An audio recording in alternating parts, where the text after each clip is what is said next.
did you decide to give Blade the start tonight, and what did you see from him? Well, I think everybody would probably be – it's tough to be frustrated when you win each game on the weekend, but, you kind of want to have your cake and eat it too and have this guy have this kind of weekend. And obviously Blade was ready to go this weekend. He was down in the pen a couple times, but he didn't pitch. And I thought he kind of maintained his composure, got his work in on Sunday. And after Coach Anderson and I talked about that bullpen that he threw post-game Sunday, decided to give him the start and get to that second inning mark, kind of kill two birds with one stone, get him some more action, or a bunch of birds, I guess, angry birds. Let him warm up the way that he wants to, get a start, repetition under his belt, build up the pitch count, and yet still have him available for, possibly Friday, but definitely by Saturday. Is 2 innings about the limit for Blade right now, 30 pitches or so? For an Italian coach to go home and have peace of mind, he's in pretty dang good shape, as you can see, so you probably can let him go. I mean, once a guy's built up to 30 pitches, you may lose effectiveness or whatever, but he's ready to go beyond what he did today. But we wanted to use a bunch of guys. There was one guy we didn't get to use today, but that was kind of part of the decision as well. And, I thought he threw the ball really, really well. Thoughts on how Mark did, closing it out for you guys impressively? He did good. I mean, we were going to bring him in the game earlier, and we did not. And, so I'm sure he's probably down there salivating just to get in the action. Once you're in there, don't let the coach take the ball from you, Now he came in to replace Kirby, and, Kirby last weekend threw 3 pitches to a big leaguer and got the guy out through 3 strikes, to Bradley, and we took him out. So you only have so much control as a player. But, in practice day, make the guy like you and make the guy put you in a game. And then if you're in the game, throw in a manner that makes it really, really tough for the coach to come get the ball from you. I think you said a couple weeks ago that Halverson was just a little bit behind Blade. Just kind of where's he at right now? How close is he to getting back? He looked really good today throwing, but what stinks is, and what we wanted to avoid with Blade, his situation was different, is the old 2 steps forward, 1 step back, because with a throwing arm, I mean, when you lose a few days, you almost got to kind of restart, and you wouldn't go back to ground zero in a lot of cases, but you do kind of have to restart and then pick up that momentum. So I don't know that he would be ready to go this weekend, but he's kind of itching to push the envelope a little bit. So hopefully not too much more time passes before he's ready. We'll give you guys an update when he faces hitters. That would be the final step before facing hitters wearing a different jersey.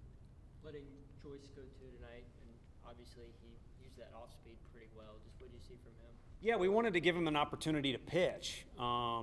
If you throw that hard, it doesn't make sense to start mixing speeds until you have to, or you're in a bit of a jam. I mean, there's guys that throw 85 that approach it that way. So we wanted to give him the opportunity to pitch, and he did. I mean, some of those breaking balls, the reaction from the crowd, our players, their hitters, were, I don't know, I shouldn't say borderline comical, because you got everyone competing their butt off there, but it was a spectacle.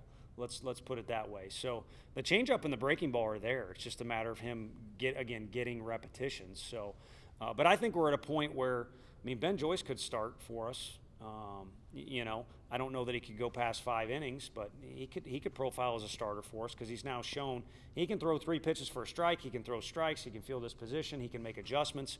He's kind of calmed himself down a couple times, whereas before that was a concern for me.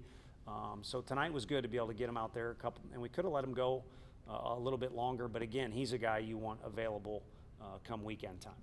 Cortland up to 7 homers this season. Did you see this happening with his success at the plate? That would be one thing for sure, and I think all the coaches agreed with that. It kind of started to come a little bit more frequently last year. Liam kind of had the spot on lockdown, but you still get some scrimmages mixed in, or you get some live at-bats for guys.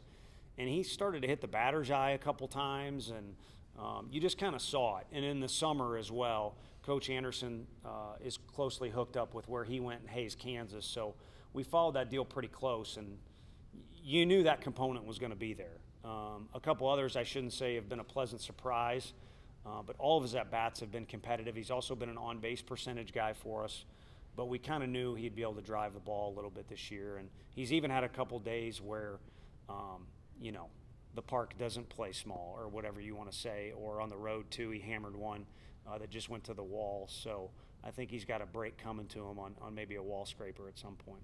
I know that, coaches always think about the next thing and the next practice, the next series. But to be a part of a team that wins 20 consecutive games at any level in this sport's kind of rare. What's it been like to sort of be a part of that? It's been good. I mean, like you said, you're kind of in the middle of it, but you typically go home happier at night when you win, and it can be a tougher environment to work in, practice in, mid-game if things don't go well and guys start to have doubts. So when you're on the opposite end of kind of what we've been able to do this year, frustration set in. Sometimes that makes you better, but other times it can kind of, hurt the environment and just the overall experience a little bit. But I think the best part about these guys having success, what you're bringing up, is we've been able to involve so many players, which is what we want to do anyway. But, step one is to win the competition. So, we've been able to kind of get a little taste from both of those jars, if that makes sense. And, I don't want to sound like Bill Belichick, but we didn't play very well tonight. They did, and we did not. But we're at home, fortunately. I think we got some skill, and you got a couple pitchers we've already talked about that threw the ball really, really well. So it kind of was makeup for some of those mistakes, or cover up for some of those mistakes. So we got stuff to work on and talk about tomorrow, which is probably a good thing. Yeah, that's what I was going to ask you about the performance tonight. If you felt like it was just not sharp in some areas, or what it was. It was kind of like the weather. It'd be tough for me. BP was really good. It'd be tough for me to say there was a lull, because you could, obviously you could, they're real happy with themselves, patting each other on the back. Are they ready to go? I wouldn't say they weren't ready to go. There was just a little lull in some areas if you're going to be real nitpicky. And again, that's coach speak. I hate to admit it, the players know better than I do what's going on in the locker room, what was said before the game, what's going on in their head when they're in the dugout. But I think there was a few lulls. So again, conversation for tomorrow, which is a good thing. Here's something we can get better at or learn from. But I told them in the outfield, just to be frank with you, is that's probably the most mistakes we've made in any of our wins. And so that's a nice thing to have in your back pocket, because you're going to need it at some point.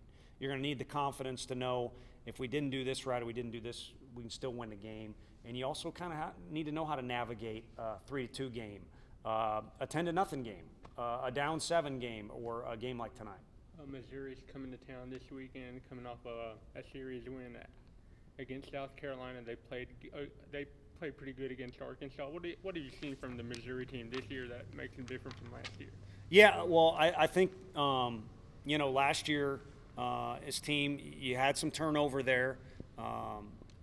We just saw the Belt kid was at South Carolina, that you were talking about. And so the group they've had this year, everything we've seen has been very competitive. I would, not that I'm tardy to my homework assignment or anything, but you kind of don't start grinding that stuff out until this Tuesday game is over with. So we'll dive into that a little bit more. But they've got SEC athletes, so they're going to be competitive. And like you've mentioned, they've had success this year, so they're going to have confidence. And then typically, if I was to kind of at least make one stereotype about the program, they're usually real well balanced.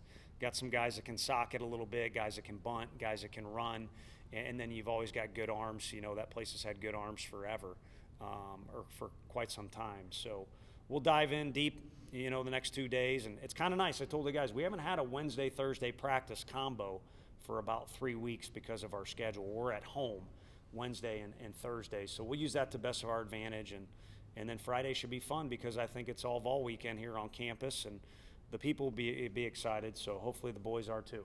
Was there another setback for Jared Dickey when he was running to first, or did y'all kind of know? No. As a matter of fact, we were yelling at him because he first came out of the box like a bolt of lightning, and we were all yelling at him like, hey, that's not the plan. And Liam Spence was able to do that last year, and it's tough when you're in the heat of competition to kind of follow the plan of, I'm here to hit, or I'm here to just play defense on balls right at me, or run but not run full speed, whatever. So he was fine. That's kind of how it is. It's tender still, but he's definitely making progress. Obviously, we wouldn't use him if we didn't feel like he was capable, and turned out to be a pretty special night for him. I mean, I knew about it, but I had forgotten about it, that his sister was coming into town first time in 2 years, and to catch that first pitch for him had to be pretty special. And equally special for me was a little bit more breathing room with that run in the ninth or the eighth inning, courtesy of that pinch hit. Thanks, Coach. Appreciate it, Tony.